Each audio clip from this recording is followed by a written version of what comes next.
Hello everyone. Today we are going to see introduction part of arithmetic progression chapter.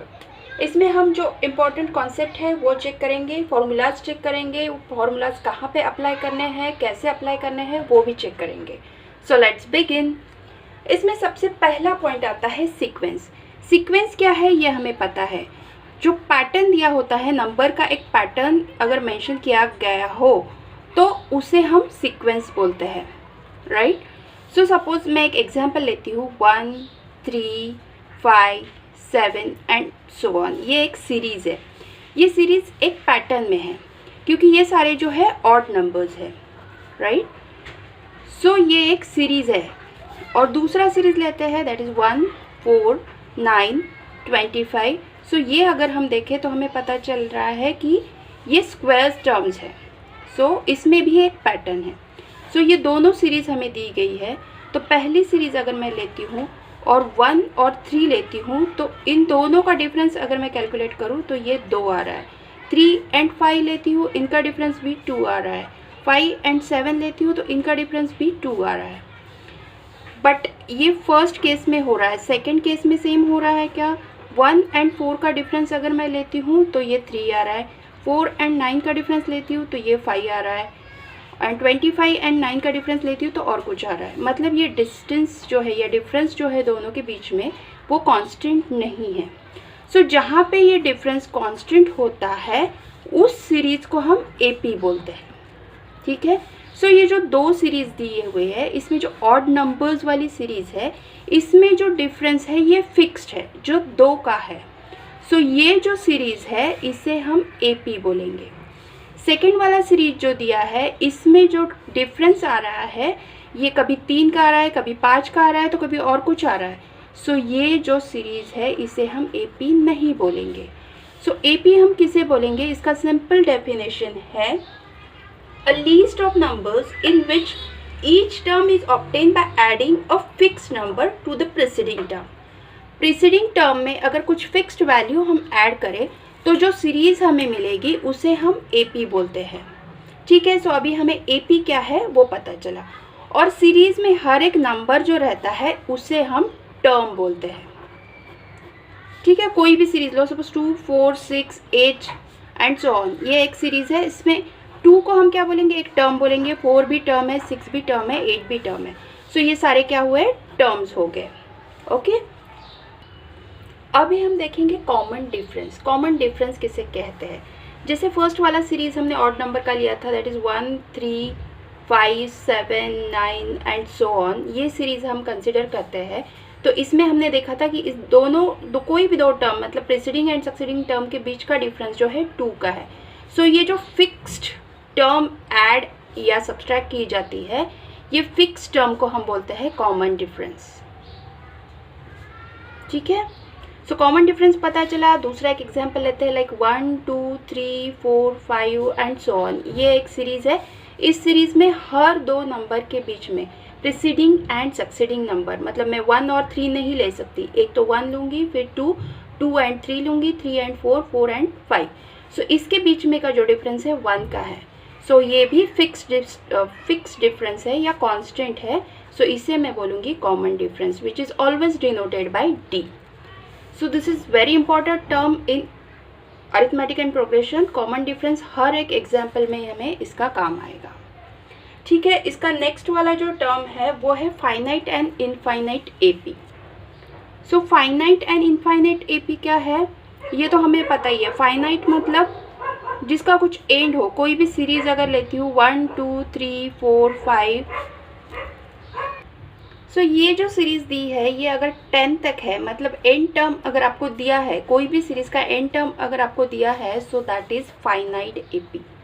Finite रहेगी because उसका and हमें पता है. Infinite मतलब जिसका एंड हमें पता नहीं है. सो ये कोई भी नेचुरल नंबर्स ले लेंगे, same series 1, 2, 3, 4, 5 and so on. So इसका एंड हमें नहीं पता. सो ये हो गई हमारी इनफाइनाइट एपी. नेक्स्ट पॉइंट है हमारा nth term which is again very important. nth term हमें हर एक क्वेश्चन में पूछा जाता है कि इसका nth टर्म निकालो. nth टर्म मतलब क्या? Which is always denoted by an. सो ये n जो है ये है हमारा nth टर्म. सो nth टर्म मतलब कोई क्वेश्चन में पूछा गया है कि 11th वाला टर्म निकालो या 15th वाला टर्म निकालो या 9th वाला टर्म निकालो. सो ये जो नंबर हमें पूछा गया है that number is our nth term. So हमें 11th वाला टर्म निकालने को बोला गया है तो हम क्या निकालेंगे A11 निकालेंगे, 15 वाला A15, 9 वाला A9. सो ये जो रिप्रेजेंट कर रहे हैं ऑल हम इसे कॉमनली AN बोलते हैं. ठीक है. So this is nth term. अभी हमें AP क्या है ये पता चला, कॉमन डिफरेंस पता चला, nth टर्म क्या है वो भी पता चला है. तो हम एक सीरीज़ इस फॉर्म में लिख सकते हैं. हमें जो पता है कि A जो होता है this is first term, D होता है जो कॉमन डिफरेंस होता है जो हर एक टर्म में हमें ऐड करना है. सो ये टाइप की हमारी सीरीज़ बन जाएगी और ये कहाँ तक चलेगा, AN तक चलेगा. जो भी nth नंबर तक सीरीज़ होगा वो हमारा लास्ट टर्म होगा या फिर इन बिटवीन का भी रहेगा तो भी वो nth टर्म होगा. ठीक है. सो ये हमारा सीरीज़ बन जाएगा. इसके अकॉर्डिंगली अगर एक फार्मूला डिराइव करते हैं AN के लिए तो वो फार्मूला आ जाता है AN equals to A plus N minus 1 into D. This is very important formula for solving the problem. और एक इम्पॉर्टेंट चीज़ ये है कि जो लास्ट टर्म होती है, लास्ट टर्म को हम L से डिनोट करते हैं. ठीक है. सो अगर AN हमारी लास्ट टर्म है तो हम इसे L से डिनोट कर सकते हैं. अगर हम इसे L से डिनोट करेंगे तो सेम फार्मूला क्या बन जाएगा, this is last term so ये L हो जाएगा. Formula same A plus N minus 1 into D. So this is again important formula. ये हमारा सबसे पहला फार्मूला है, ये सेकेंड फार्मूला है. ये दोनों बहुत इंपॉर्टेंट फार्मूला है इन सॉल्विंग प्रॉब्लम्स. बहुत बार ऐसा होता है कि एन टर्म से 11th टर्म, एन टर्म से 9th टर्म या एन टर्म से 7th टर्म हमको निकालने को बोलते हैं. सपोज हम एक AP लेते हैं that is 3, 8, 13 and 253. So this is the N term which is denoted by L. Okay. तो यहाँ से अगर हमें बोला गया है कि from N you have to find 11th term तो हम कैसे निकालेंगे.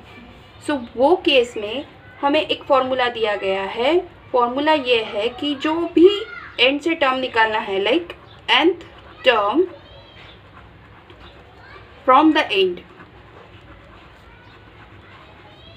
जो रहेगा उसका फॉर्मूला है हमारा L minus N minus 1 into D.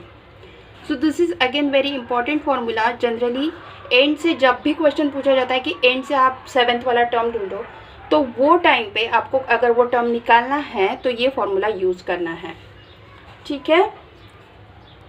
Common difference के बारे में एक और चीज़ बताना चाहूँगी कि कॉमन डिफरेंस जो है पॉजिटिव भी हो सकता है, निगेटिव भी हो सकता है और D हम 0 भी ले सकते हैं. मतलब अगर मैं एक सीरीज़ लूँ, लाइक सीरीज़ मतलब AP है मेरे पास ये 2 2 2 2 एंड सो ऑन. सो ये मेरा AP है या नहीं कैसे चेक करेंगे, कॉमन डिफरेंस से जो सेकेंड टर्म है उसमें से फर्स्ट टर्म सब्सट्रैक्ट करेंगे तो हमारा जो D आएगा वो आएगा 0. और फिर से मैं D सेकेंड कंडीशन के लिए A3 माइनस A2 अगर सब्सट्रैक्ट करूँ तो भी वो 0 ही आ रहा है. मतलब मेरा कॉमन डिफरेंस तो कांस्टेंट आ रहा है. सो ये जो सीरीज़ है ये भी AP है. मतलब मेरा D 0 भी हो सकता है, D निगेटिव भी हो सकता है. लाइक सपोज मैं AP ले रही हूँ, suppose this is an AP 3 2 1 0 and so on. So इसके आगे निगेटिव में आएगा suppose -1 -2 and so on. So second term में से D अगर निकालूँ तो सेकेंड टर्म में से मैं फर्स्ट टर्म सब्सट्रैक्ट करूँगी. सो 2 - 3 करूँगी. सो इसका सब्सट्रैक्शन आ जाएगा मेरा y -1. सो यहाँ पे D निगेटिव है. सो हमारा D पॉजिटिव भी रह सकता है, निगेटिव भी रह सकता है और 0 भी रह सकता है. कोई भी केसेस में ये AP हो सकता है. ठीक है. अभी सम का पार्ट देखेंगे. सम में क्या होता है कि सपोज सीरीज दी है A2 A3 A4 A5 and so on. सो सम क्या होता है, sum of all means A plus A2 plus A3 plus A4 plus A5 plus जितने भी टर्म्स है प्लस प्लस प्लस. ठीक है. सो हमारे लिए ये पॉसिबल नहीं होता कि हर टाइम हम ये सारे जो टर्म्स हैं उनको ऐड करके सम निकालें. ठीक है. सो इसके लिए एक फॉर्मूला बना है which is represented by Sn. और Sn का फॉर्मूला हमारा आता है n/2 in bracket twice A plus N minus 1 into D. सो ये फॉर्मूला है, this is again very important formula. जो भी सम के प्रॉब्लम्स रहेंगे इसके लिए हमें ये फार्मूला यूज़ करना है।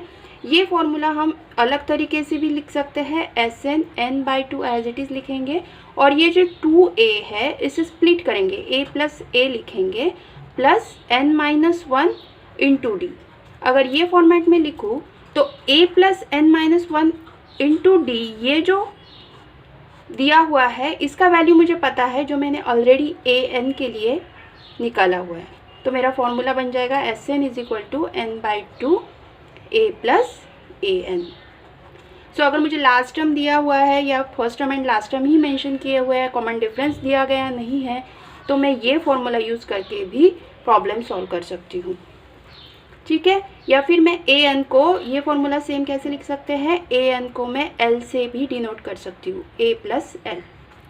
सो in this way I can solve the problems. यहाँ पे 3 फॉर्मूलेज है Sn के, this Sn = n/2 twice a plus n-1 d, a plus an वाला एंड a प्लस l वाला, ठीक है। अभी हमें ये पता है कि सपोज मेरे पास S1 है तो ये खाली a1 टर्म रहेगा, बट S2 है तो a1 प्लस a2 रहेगा, S3 है तो मेरे पास a1 plus a2 plus a3, इन तीनों का एडिशन रहेगा, राइट। सो अगर मुझे S2 एंड S3 दिया है तो ये दोनों सम के अकॉर्डिंगली मैं a3 भी निकाल पाऊंगी। कैसे, S3 माइनस S2 अगर कर दूँ तो मुझे a3 मिलेगा। हम करके देखते हैं। S3 है हमारा a1 plus a2 plus a3 minus a1 plus minus a2। अगर ये मैं ब्रैकेट में डाल दूँ तो ये प्लस हो जाएगा, और फिर ब्रैकेट से बाहर निकालो तो ये माइनस हो जाएगा। सो ये कैसे आ जाएगा, a1 plus a2 plus a3 minus a1 minus a2। सो ये दोनों कैंसिल हो जाएंगे इसके साथ, और हमारा बचेगा खाली a3। सो हमें S3 माइनस S2 इज़ हमारा a3 हो जाएगा। ऐसे हम कोई भी टर्म निकाल सकते हैं। सपोज मुझे a14 वाला टर्म चाहिए तो मैं S14 माइनस S13 अगर करूँ तो मुझे a14 मिल जाएगा। This is again very important formula कि जो भी टर्म हमें निकालनी है उसके सम में से उसका जो पिछले वाला सम है वो सब्ट्रैक्ट कर देना है। It is again very helpful in solving problems. कुछ इंपॉर्टेंट पॉइंट्स मैं आपको बताना चाहूँगी जो प्रॉब्लम सॉल्व करते समय हमें आते हैं, कि हमें अगर कंसिडर करना है कि 3 नंबर्स आर इन AP और हमें वो कंसिडर करने हैं कि 3 नंबर्स कौन से रहेंगे, तो हमें ऑलवेज 3 नंबर्स के लिए कौन से नंबर्स कंसिडर करने हैं। फर्स्ट नंबर रहेगा तुम्हारा a minus D, second is a and third is a plus D. अगर इनका सम दिया गया है तो a minus D plus a plus D. So इसमें से ये d कैंसिल हो जाएगा और हमारा डायरेक्टली 3a आ जाएगा। जो भी इक्वेट करना है उसके साथ हमारा a का वैल्यू आ जाएगा, ठीक है। सो जब भी 3 नंबर तुमको कंसिडर करने हैं तो ये आएगा a minus D, a and a plus D. अगर 4 नंबर आपको कंसिडर करने हैं तो वो रहेंगे for 4 numbers a minus 3d, a minus d, a plus d and a plus 3d। इनका भी अगर सम दिया है तो ये डी कैंसिल हो जाएगा, 3d प्लस 3d, ये 3d कैंसिल हो जाएगा 3d के साथ, minus D and plus D cancel हो जाएगा, तो हमारा यहाँ पे आ जाएगा ये 4a। और इसके साथ जो भी वैल्यू इक्वेट की हो जाएगी उसके साथ हमें a की वैल्यू मिल जाएगी। तो जब भी 4 नंबर्स आपको कंसिडर करने हैं तो आपको कंसिडर करना है a minus 3d, a minus D, a plus D, a plus 3d। अगर 5 नंबर्स आपको कंसिडर करने हैं तो क्या करेंगे आप करेंगे a minus 2d, a minus d and a बीच का नंबर रहेगा, a plus d and a plus 2d। See a minus 2d, a plus 2d, a minus d, a plus d and बीच का रहेगा a। सो ये 5 numbers रहेंगे। ये 5 numbers के अकॉर्डिंगली जो भी नंबर्स आपको सम दिया है, सब्सट्रैक्शन दिया है, सो हमारा d कैंसिल हो जाएगा और a का वैल्यू आ जाएगा। So this are some important point. जब भी कंसिडर करना है 3 नंबर, 4 नंबर, 5 नंबर, तो यही आपको कंसिडर करने हैं, ठीक है। So this is all about the introduction part of arithmetic progression. Hope you understood all the concept, all the definitions and all the formulas. You just try to solve the problems, you will get the concept clear. So if you have any query, please comment me in my comment section. If you understood all those things, please hit the like button, share and subscribe the video as much as possible. Thank you for watching. Thank you so much.